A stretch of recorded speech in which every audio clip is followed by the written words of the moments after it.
નમસ્કાર વિદ્યાર્થી મિત્રો, ઓમ શાંતિ। હવે ચેપ્ટર નંબર 2 ની અંદર આપણે આગળ વધીએ, બરાબર છે। તો આ લેક્ચર ની અંદર મિત્રો આપણે ભ્રૂણકોષ અને ભ્રૂણ વિકાસની વાત કરી। તો ભ્રૂણ વિકાસને પરિણામે બીજ અને ફળની પ્રાપ્તિ થાય છે, બરાબર। તો હવેનો નેક્સ્ટ ટોપિક આપણે જોવાનો છે બીજની રચના, બરાબર, બીજ વિશેની માહિતી અને ફળ અને ફળના પ્રકારો। તો પહેલા આપણે વાત કરીએ મિત્રો બીજ।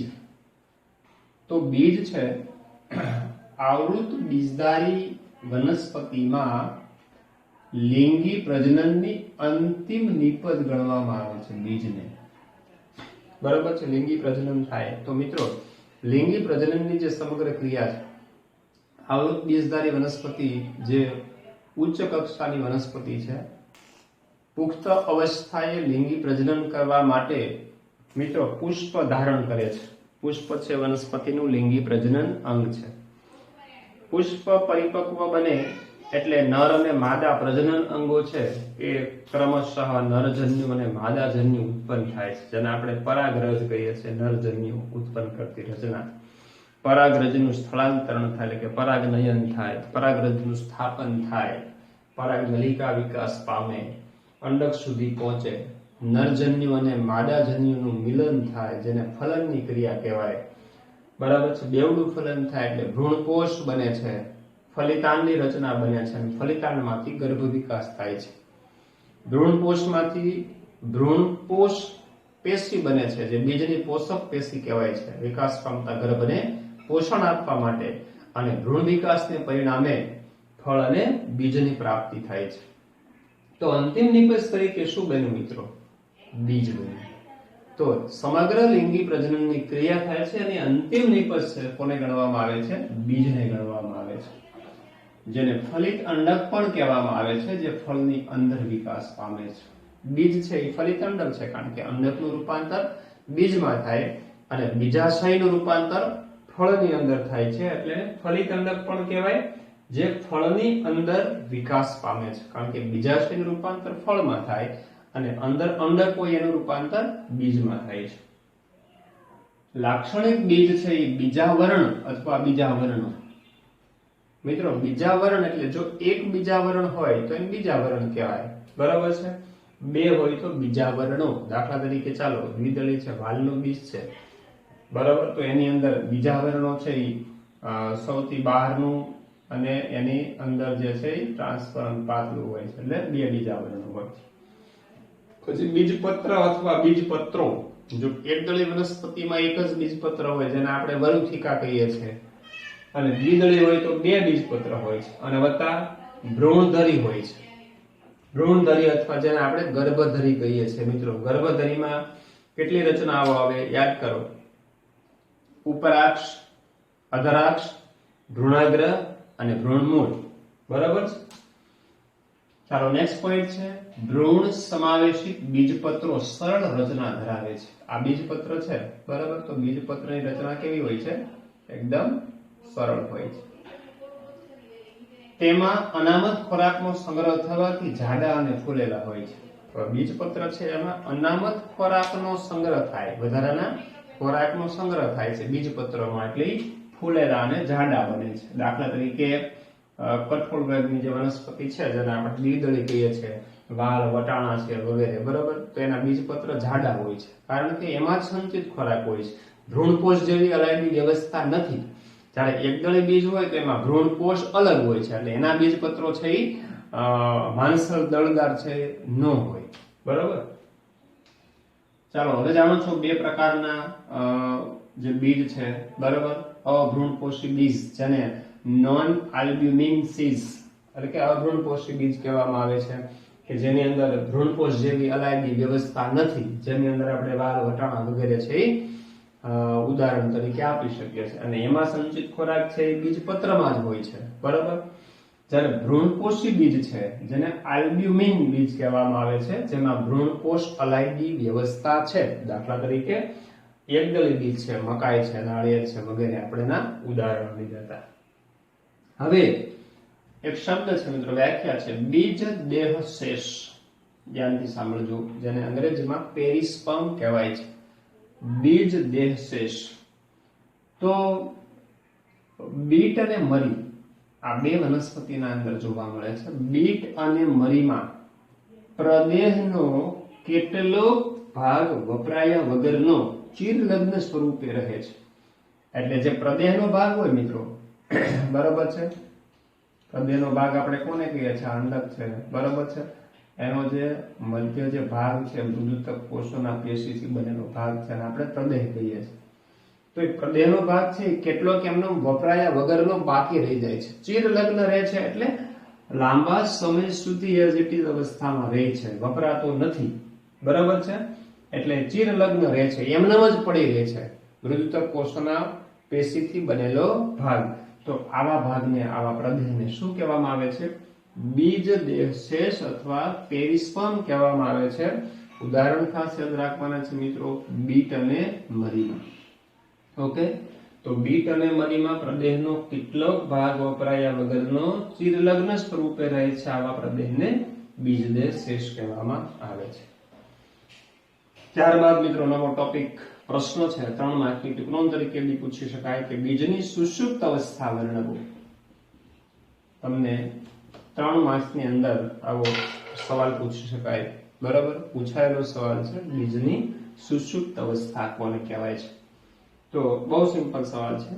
બીજ જ્યારે પુખ્ત થાય એટલે અંડકાવરણો છે એનું રૂપાંતર બીજાવરણની અંદર થઈ જાય છે. બીજનું જે સૌથી બહારનું પડ હોય, બરાબર, બીજનું જે સૌથી બહારનું આવરણ, બરાબર, જે આપણે અંડક છે એની બહારનું જે આવરણ છે એને અંડકાવરણ કહેતા.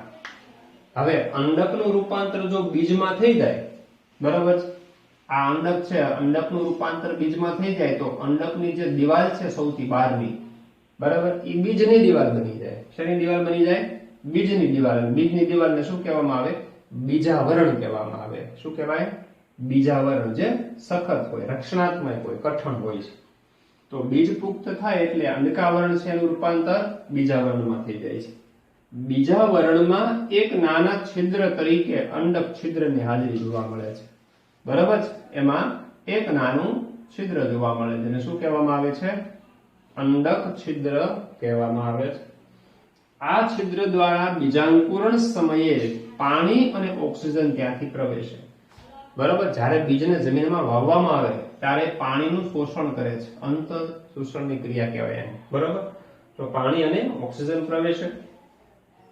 બીજ જ્યારે પુખ્ત બને, બીજ જ્યારે પરિપક્વ બની જાય છે તો એ સમયે એમાં પાણીનું પ્રમાણ મિત્રો ઘટી જાય છે, બરાબર છે. બીજ જ્યારે તાજેતરમાં પાકેલા હોય છે, બરાબર, ત્યારે એમાં ભેજનું પ્રમાણ વધુ હોય છે, પાણીનું પ્રમાણ વધુ હોય છે. પરંતુ જ્યારે ધીમે ધીમે સંપૂર્ણ શુષ્ક બની જાય છે તો એની અંદર પાણી છે એ ઘટે છે, બરાબર છે. પાણી ઘટે એટલે બીજ કેવું બને? શુષ્ક બને છે. કારણ કે બીજના કુલ દળના મિત્રો 10 થી 15% જેટલો ભેજ હોય છે. બીજના કુલ દળના 10 થી 15% જેટલો ભેજ હોય છે, અને શુષ્ક બને ત્યારે પાણીનું પ્રમાણ ઘટે એટલે ભેજનું પ્રમાણ ઘટી જાય છે, એટલે બીજ છે એ સૂકા બની જાય છે. અને મિત્રો બીજ છે એ શુષ્ક બને તો જ એ સુષુપ્ત અવસ્થા તરીકે અથવા લાંબા સમય સુધી એને સાચવી શકાય, બરોબર, નહીંતર નહીં.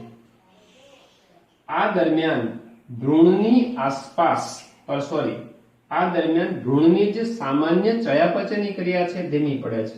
મિત્રો પાણીનું પ્રમાણ ઘટે એટલે ભ્રૂણની ચયાપચયની ક્રિયા કેવી બને? ધીમી પડે છે. મિત્રો ભ્રૂણની ચયાપચયની ક્રિયા જો ધીમી પડે તો જ બીજ છે એ સુષુપ્ત અવસ્થામાં રહી શકે, નહીતર શું થાય? હવે માની લો કે આ ચયાપચયની ક્રિયાઓ ઝડપી હોય તો કોષ વિભાજનની ક્રિયા થાય ને એની સુષુપ્ત અવસ્થા છે ન રહી શકે, કારણ કે બીજને લાંબા સમય સુધી રાખવાનું છે, સાચવી રાખવાનું છે, જમીનમાં વાવ્ય નહીં ત્યાં સુધી એનો સંગ્રહ કરવાનો છે, ખોરાક તરીકે, 12 મહિનાના અનાજ તરીકે, કઠોળ તરીકે વગેરે, બરાબર. જો સુષુપ્ત અવસ્થા ન આવે, સામાન્ય ચયાપચયની ક્રિયા ધીમી ન પડે તો લાંબા સમય સુધી બીજ સુષુપ્ત રહી શકે નહીં. તેથી ભ્રૂણ છે નિષ્ક્રિય તબક્કામાં પ્રવેશે. એટલે સામાન્ય ચયાપચયની ક્રિયા ધીમી પડી જાય એટલે ભ્રૂણ કેવો બની જાય? નિષ્ક્રિય તબક્કામાં પ્રવેશે. અને નિષ્ક્રિય તબક્કાની આ જે સ્થિતિ છે એની બીજની સુષુપ્ત અવસ્થા કહેવામાં આવે છે. હવે જ્યારે અનુકૂળ પરિસ્થિતિ પ્રાપ્ત થાય ત્યારે અંકુરિત થાય. હવે બીજ છે સુષુપ્ત અવસ્થામાં છે.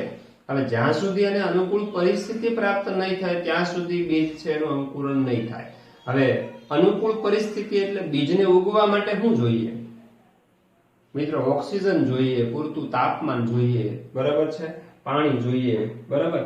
તો પૂરતો ભેજ, ઓક્સિજન અને અનુકૂળ તાપમાન પ્રાપ્ત થાય ત્યારે બરાબર બીજનું અંકુરણ થાય છે. ત્યાં સુધી બીજ સુષુપ્ત અવસ્થાની અંદર રહે છે, બરાબર. તો આ વાત થઈ બીજની. હવે વાત કરીએ મિત્રો ફળ અને તેના પ્રકારો. તો ફળ છે, જાણો છો મિત્રો, આ બાબતો રિપીટ થાય છે, જરા ધ્યાનથી સાંભળી લો ઝડપથી કે ફલન થાય એટલે અંડકનું રૂપાંતર બીજમાં થાય. મિત્રો નવી વાત નથી. ફલન બાદ અંડકને શું કહેવાય? બીજ. મતલબ અંડકનું રૂપાંતર બીજમાં થાય. એટલે આપણે બીજને શું કીધું હતું? ફલિત અંડક, બરોબર. પછી બીજાશયનું રૂપાંતર ફળમાં થાય. પછી અંડકાવરણ છે, હમણાં જ વાત કરી, અંડકાવરણ છે એ બીજાવરણમાં રૂપાંતર પામે અને બીજાશયની દિવાલ છે એ ફલાવરણ. બીજાશયની દિવાલ, જો બીજાશયનું રૂપાંતર ફળમાં થાય તો બીજાશયની દિવાલ હોય એ ફળની દિવાલ બને. શેની દિવાલ? ફળની. હવે ફળની દિવાલ બને તો એને શું કહેવાય? ફલાવરણ કહેવામાં આવે છે. હવે ફળ છે બે પ્રકારના, એક માંસલ ફળ અને બીજું શુષ્ક ફળ. હવે માંસલ ફળ છે દળદાર હોય છે, શુષ્ક બીજ છે એ ફળ છે એ સૂકા હોય છે. તો માંસલ ફળના ઉદાહરણમાં જો જામફળ છે, કેરી છે, નારંગી છે, આ બધા દળદાર હોય છે, માંસલ હોય છે. શુષ્ક ફળ છે મગફળી છે, તો મગફળી છે એ શુષ્ક ફળ છે. રાય છે તો એ શુષ્ક છે, બરાબર. ચાલો, કેટલાક ફળ બીજ વિકિરણની ક્રિયાવિધિ સાથે સંકળાયેલા હોય છે. હવે મિત્રો કેટલાક ફળ બીજ વિકિરણની ક્રિયા સાથે સંકળાય એટલે શું?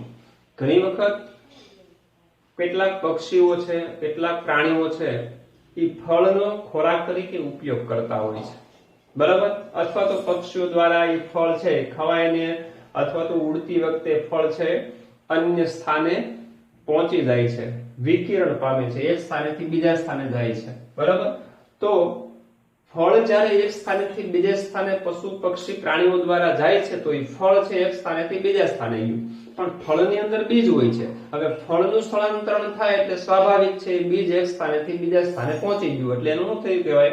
બીજનું વિકિરણ થયું કહેવાય. તો કેટલાક ફળ બીજ વિકિરણની ક્રિયા સાથે સંકળાયેલા હોય છે, એટલે ફળનું વિકિરણ થાય એટલે બીજનું વિકિરણ થયું કહેવાય.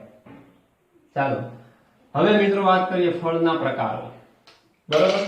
તો ફળના પ્રકારો, ઉત્પત્તિને આધારે બે ફળના પ્રકારો પડે છે અને ફલનને આધારે પણ ફળના બે પ્રકાર પડે છે. તો પહેલા મિત્રો વાત કરીએ આપણે ઉત્પત્તિને આધારે ફળના બે પ્રકાર છે, કૂટફળ અને સત્યફળ. હવે મિત્રો કૂટ, બાયોલોજીની અંદર કૂટ એટલે ખોટું એવું અર્થ થાય. સત્યફળ તો હવે સાચું ફળ ને ખોટું ફળ, તો આવા અર્થમાં શું વિચારી શકાય? તો પહેલા વાત કરી દઉં સત્યફળની. હવે અત્યાર સુધી આપણે એવું ભણ્યા મિત્રો કે અંડકનું રૂપાંતર બીજમાં થાય અને બીજાશયનું રૂપાંતર ફળમાં થાય. આખું જે બીજાશય હોય, બરાબર, જે સ્ત્રીકેસરનો ભાગ છે, આ સ્ત્રીકેસરનો ભાગ હોય, આ નીચેનો જે પહોળો ભાગ છે ફૂલેલો, આ બીજાશય કહેવાય. ફલન બાદ બીજાશય છે આખું ફળમાં ફેરવાઈ જાય. તો ફલન થઈને, બરાબર, સત્યફળની વાત કરીએ છીએ. તો આ જે બીજાશયનો ભાગ છે માત્ર બીજાશયમાંથી વિકાસ પામે છે એને સત્યફળ કહેવાય, બરાબર છે. બાકીનો કોઈ ભાગ છે પુષ્પનો, બીજાશય સિવાયનો કોઈ પુષ્પનો ભાગ ફળમાં ન ફેરવાય, માત્ર અને માત્ર બીજાશય છે એ ફળમાં ફેરવાઈ જાય તો એને સત્યફળ કહેવાય. હવે કૂટફળમાં જઈએ તો કૂટફળ એટલે બીજાશય ઉપરાંત પુષ્પના અન્ય ભાગો ફળમાં ફેરવાઈ જાય. બીજાશય તો ફળમાં ફેરવાય જ, પણ બીજાશય સિવાયના અન્ય ભાગો પણ ફળની અંદર ફેરવાઈ જાય, આવા ફળને કૂટફળ કહેવાય છે. સફરજન, સ્ટ્રોબેરી અને કાજુ છે, બરાબર, એ કૂટફળના ઉદાહરણ છે. કે જેમાં પુષ્પાસન છે એ પણ ફળમાં ફેરવાય છે. હવે મિત્રો જાણો છો સ્ત્રીકેસર હોય છે, આખું પુષ્પ હોય છે, બરાબર છે, ધ્યાનથી જુઓ અહીંયા.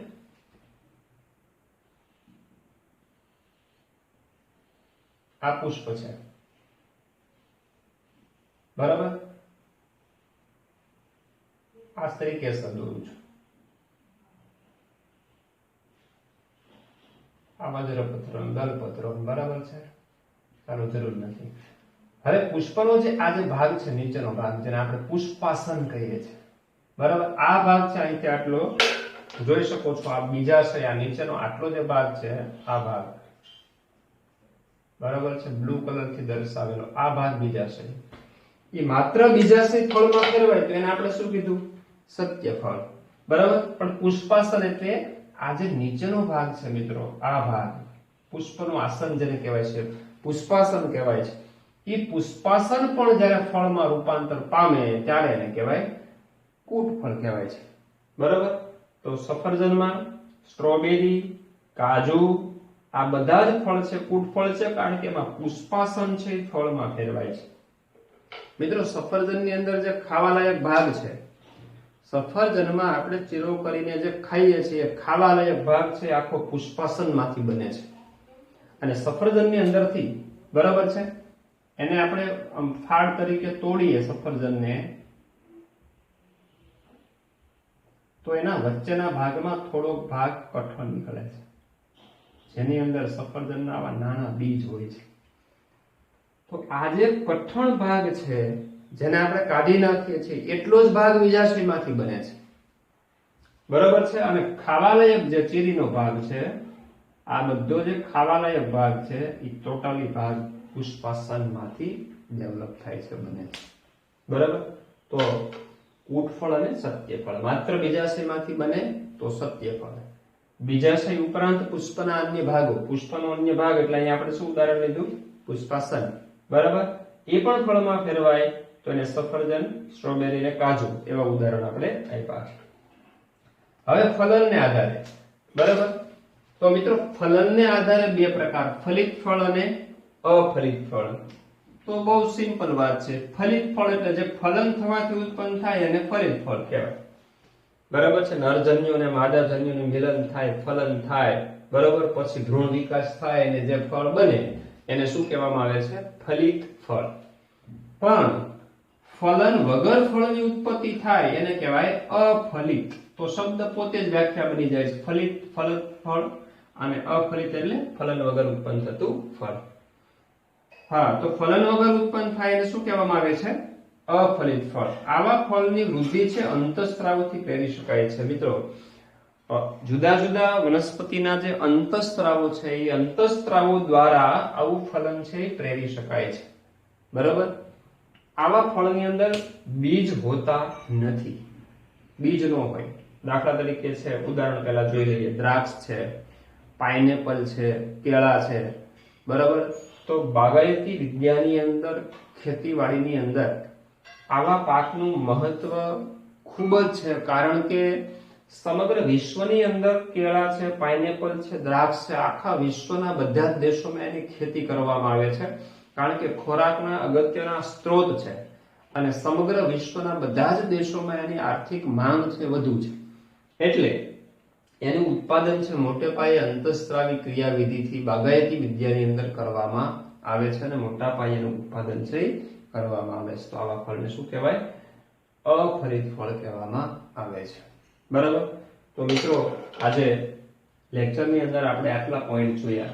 બીજ વિશેની માહિતી, બીજની સુષુપ્ત અવસ્થા 3 માસની ટુકડોન તરીકે પૂછી શકાય, અને ફળ અને તેના પ્રકારો છે એ પણ 3 માસની ટુકડોન તરીકે પૂછી શકાય, બરાબર. હજુ આના વિશેના ટોપિક આપણે જોવાના છે, આગળના લેક્ચરમાં જોઈએ. ઓમ શાંતિ.